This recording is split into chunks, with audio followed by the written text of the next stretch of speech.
Mandaram nós embora do quartel, falou assim, vocês nunca viram, não fala e não ouviram. Tá bom? Eles já fazem 40 anos, mas não apaga.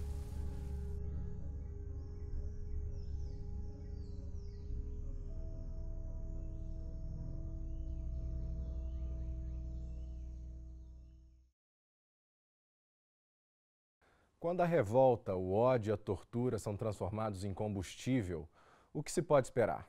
Para lançar um novo olhar sobre os envolvidos na ditadura militar no Brasil, o documentarista Belisário Franca reuniu relatos de soldados de baixa patente que lutaram na guerrilha do Araguaia. Somos surpreendidos por histórias dilacerantes de militares torturados e humilhados que tiveram suas vidas despedaçadas por sofrimentos físicos e psicológicos. Para saber um pouco mais do processo de produção e os reflexos de tudo que foi vivido por essas pessoas e comunidades, direto ao assunto de hoje é com Belisário Franca, diretor de Soldados do Araguaia. Bem-vindo, Belisário, muito obrigado. Obrigado a você, obrigado, Abdon, pelo convite. É um prazer estar aqui para a gente conversar sobre cinema, conversar sobre documentário é importante e necessário. Belisário, para falar um pouco de produção documental do seu trabalho e especialmente dos Soldados do Araguaia, como que essa história chega para você? Você que vai atrás dela, ela aparece, como funciona? As histórias, elas chegam de várias maneiras, né? Às vezes é um projeto que a gente pode estar pesquisando e aí aparece um fio que leva para uma história. Foi o caso de Menino 23. Nós estávamos produzindo uma série para o History Channel, aí apareceu um fio de uma possível história e dali, puxando o fio, veio a história daquele tijolo, veio a história do Menino 23. Outras vezes são questões que ficam rondando a nossa cabeça, o nosso interesse, o meu interesse no caso, como foi a Amazônia Eterna, onde eu estava muito interessada na região amazônica, especialmente na questão da sustentabilidade e economia, e aí dali a gente construiu os meios de produzir o filme da Amazônia Eterna. No caso de Soldados do Araguaia, foi um encontro com o jornalista, escritor, roteirista Ismael Machado, que tem um belíssimo trabalho de jornalista e também de escritor em Belém do Pará. E ele me trouxe essa história, ele me contou de um encontro que ele presenciou na ocasião das Comissões da Verdade. No caso, era uma Comissão da Verdade em Marabá, que recebia soldados de baixa patente em torno do que foi a guerrilha do Araguaia, início dos anos 70, ali na região de Marabá, né? E ele então presenciou essas histórias e veio para mim com essa ideia, se eu achava possível e interessante explorar isso num documentário. Bom, imediatamente eu concordei que sim, devido ao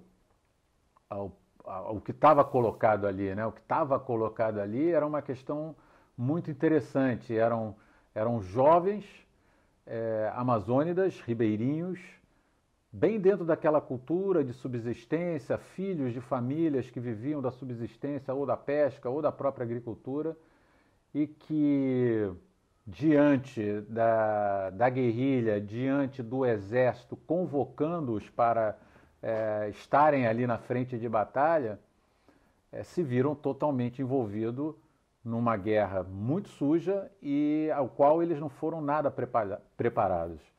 Então, na hora que ele me falou isso, a gente entendeu e começou a conversar com os sobreviventes, com os soldados que estavam disponíveis e abertos para falar. A gente começou o trabalho de pesquisa e o principal trabalho disso tudo, que foi o trabalho de convencimento desses homens a poderem falar pela primeira vez, né? Eles eram muito fechados, Belisário? Aí é uma questão para quem já estudou a questão do trauma, né, a questão dos eventos pós-traumáticos, se você se colocar na pele deles, né, que viveram assim, na idade de 17, 18 anos, 16 para 18 anos, uma experiência avassaladora, onde eles saíram sem apoio, sem um preparo para enfrentar o que viria depois. Nenhum deles queria reviver muito essas dores. E eram muito desconfiados, né? Porque há anos eles tentam uma reparação por conta do Estado brasileiro, do que foram esses eventos acontecidos durante esses 3 anos da guerrilha em que eles estiveram presentes. E, portanto, foi assim, foi preciso conquistar a confiança, foi preciso dar a voz a ele, foi preciso criar condições para que, mais do que uma conversa, mais do que uma entrevista, o que estava colocado ali era a possibilidade de um testemunho. Sim. Um testemunho de quem viveu aquela história, um testemunho que, na verdade, diz respeito a muitas pessoas que viveram esses eventos durante a ditadura militar do Brasil, especialmente nesse início de década de 70. Belisário, o que eles imprimem na tela é um sofrimento gigante. Como que foi isso cara a cara, esses personagens? Como que os traumas e as dores deles chegaram para você? Quando a gente vai para uma conversa como essa, é uma conversa que não tem hora para acabar. Ela pode demorar 15 minutos, mas ela pode demorar o tempo que necessário for para que as pessoas se sintam confortáveis, seguras. Todo mundo, de um jeito ou de outro, tem algumas estruturas já pré-concebidas na hora de contar as suas histórias. O nosso trabalho ali foi deixar eles à vontade de maneira que pudesse sair de lá, do fundo do seu coração, das suas mentes, as histórias que eles antes não estavam podendo falar. Encarar de frente os sofrimentos, as contradições de quem viveu aqueles eventos, de quem estava ali de corpo presente, para o mal e para o bem, né, se responsabilizando pelas ações que tiveram. E com isso, muito lentamente, com muita calma, né, a gente foi ultrapassando digamos assim, essa resistência que eventualmente tenha, dando as condições que esse testemunho que era de um pudessem ser coletivo. O que eu acho interessante nesse processo é um processo que aquelas histórias passam a ser coletivas. Aquilo foi uma geração de meninos daquela região, e ali no filme a gente só tem 8 que estão falando, 8 homens, né, que foram crianças naquela época, mas foram muitos. Então ali eu acho que eles representam esse coletivo, visto que as histórias elas têm muitas coisas em comum. Não é simples, mas a nossa postura é uma postura de escuta. Agora é uma escuta atenta, é uma escuta atenta para acolher o que está vindo de lá e nesse acolhimento deixá-los muito à vontade para que eles falem sem nenhum constrangimento, sem nenhuma barreira, de fato se sentindo confiantes de poderem estar num lugar e num momento em que a fala deles, o que eles têm a dizer, possa ser escutado. Por mim naquele momento, mas por você na hora que assiste o filme, por qualquer um na hora que for assistir esse filme. Belisário, é muito marcante como eles trazem até hoje essa dor. Em alguns casos, como essa dor foi levada para violência doméstica, para problemas de sono. O que você enxergou disso? Olha, quando a gente, nesse país, né, nós temos um defeito gravíssimo em várias áreas, que é a questão do silenciamento, né? Quando você silencia fatos absolutamente aterradores, inomináveis, como esses que o filme retrata, aquilo vai sair por algum lugar. Aquilo, no caso, aquilo vai explodir no lado mais frágil, no lado mais vulnerável, que foram desses garotos que, acabado o serviço militar numa guerrilha onde eles estavam despreparados, onde foram submetidos a violências e até a tortura para se tornarem durões diante do combate, presenciando torturas contra os inimigos. No momento em que encerra esse ciclo, eles são dispensados, sem nenhum tratamento, sem nenhuma estratégia desse pós-evento. Some-se a isso o fato de que, no momento da redemocratização do país, a lei de anistia perdoa ambos os lados dos militantes, mas perdoa também os militares. Quando não se discute, e esse país é pródigo em exemplos de não se falar das coisas com profundidade. Quando não se discute o que foi o regime autoritário, que envolvia tortura, que envolvia violências, que envolvia quebra aos direitos humanos, há todo um pacote de questões não faladas, chegamos agora, aonde nós temos soldados que viveram aqueles eventos, que não puderam falar e que estão durante muito tempo e permanecem lutando por reparações por esse tempo, onde eles não foram acolhidos e tratados para o tipo de evento. E chegamos também a esse momento onde o país vê um derretimento dos pilares da democracia com arroubos autoritários que lembram muito aquele tempo. Sim, com certeza. Onde, como diz um dos soldados, as pessoas entravam na sua casa e poderiam simplesmente te prender. Sim. Por motivo nenhum ou pelo motivo mais improvável. Estando você ou não numa linha de oposição ao regime da época. Sim. Eram comuns, os relatos são vários sobre esse tipo de arbitrariedade.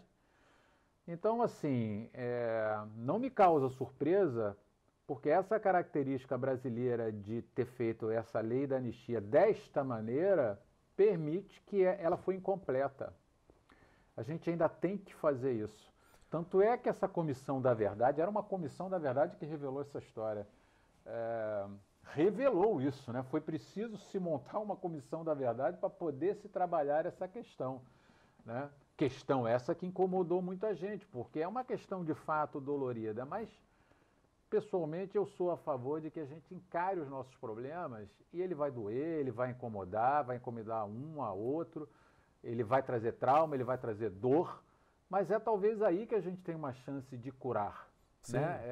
É trazendo para o sol que essa ferida vai secar, é trazendo para a luz que a gente vai poder conversar, né? E conversando de uma maneira franca, aberta e direta, a gente vai chegar em algum lugar para construir um futuro melhor.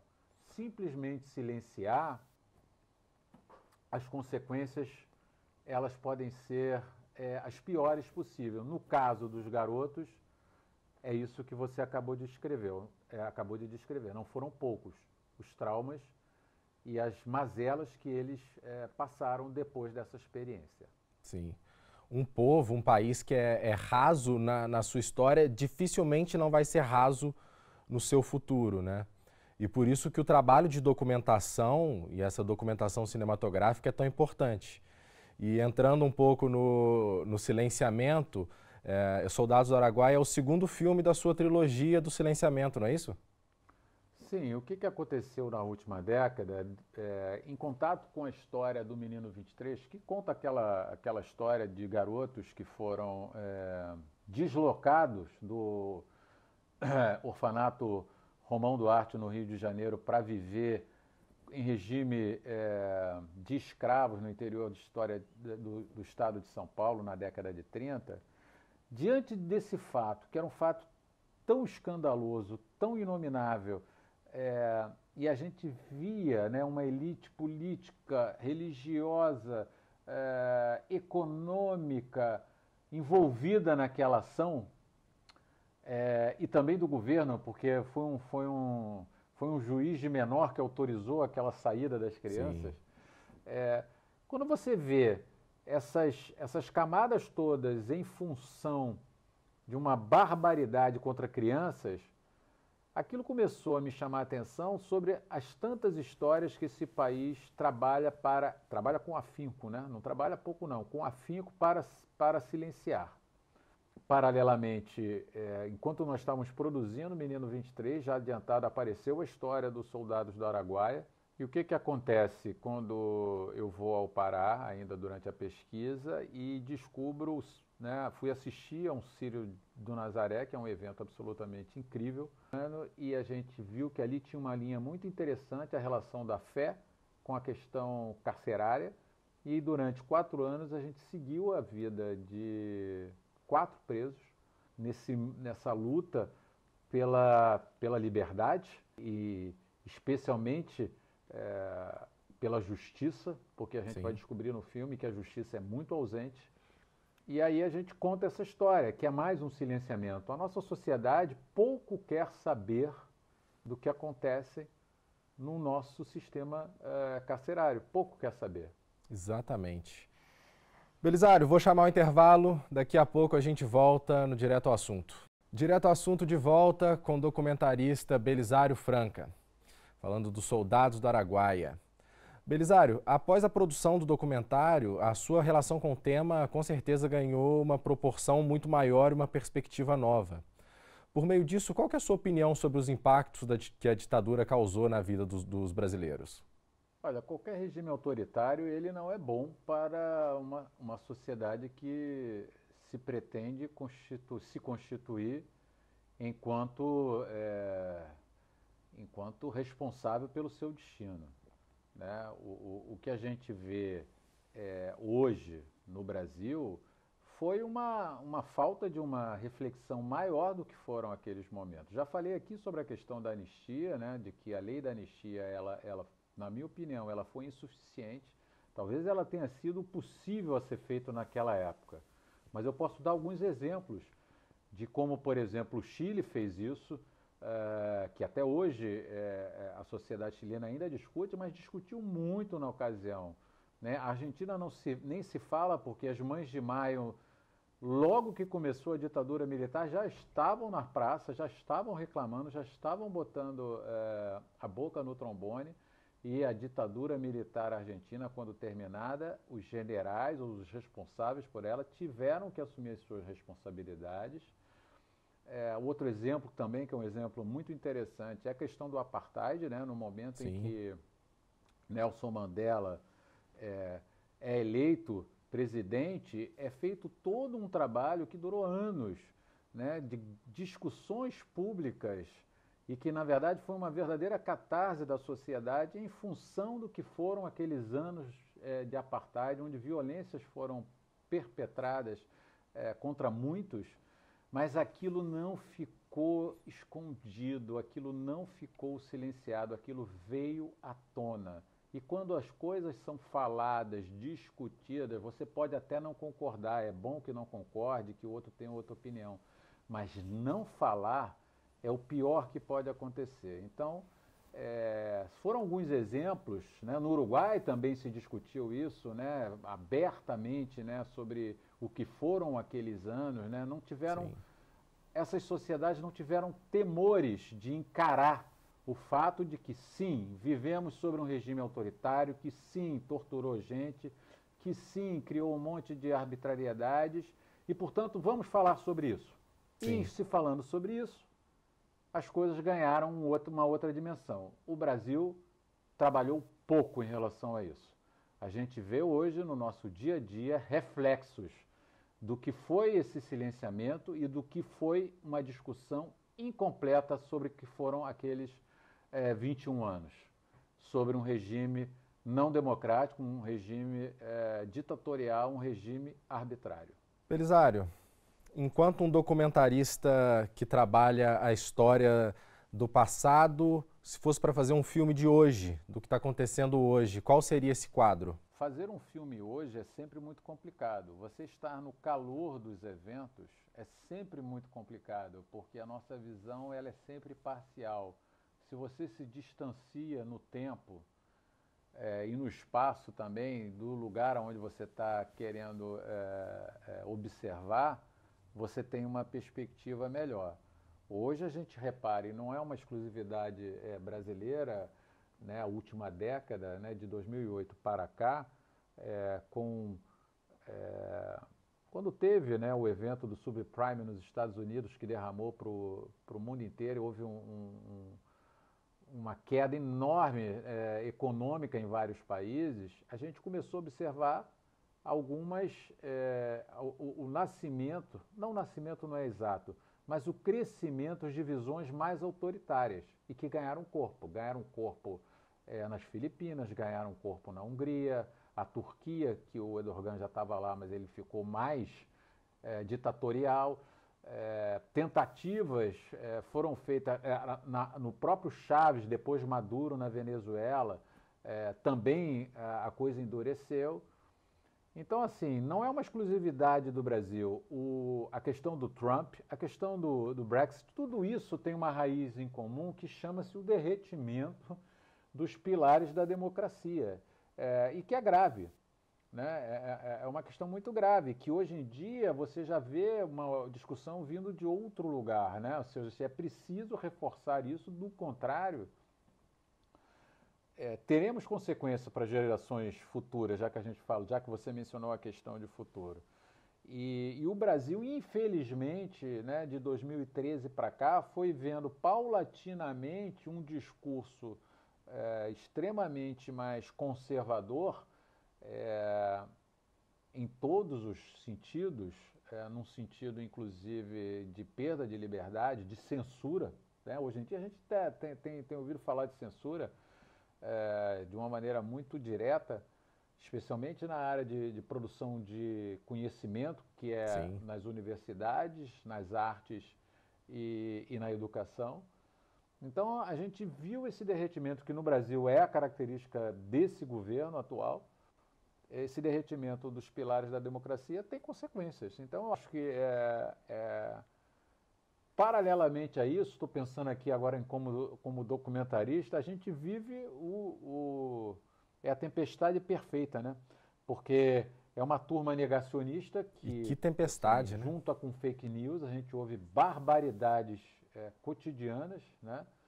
E, simultaneamente, a gente vive o aquecimento global. Sim. Aí, assim, como lidar com tudo isso ao mesmo tempo?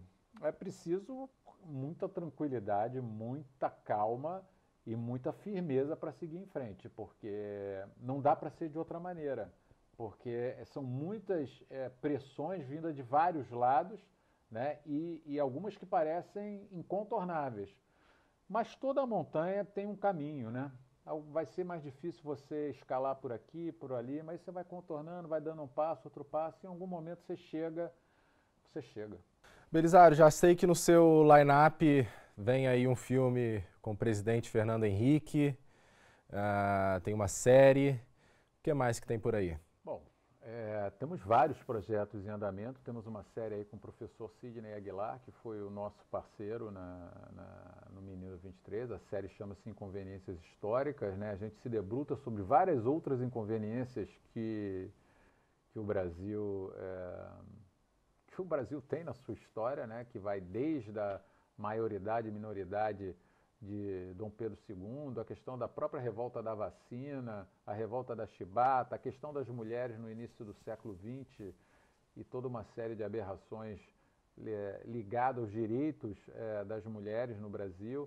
Então são vários pontos que nós tocamos nessa série, uma série de 10 episódios, que, de novo, joga luz sobre a nossa história. E jogando luz sobre a nossa história, joga luz sobre nós mesmos, quem nós somos, de que nação nós queremos construir, né?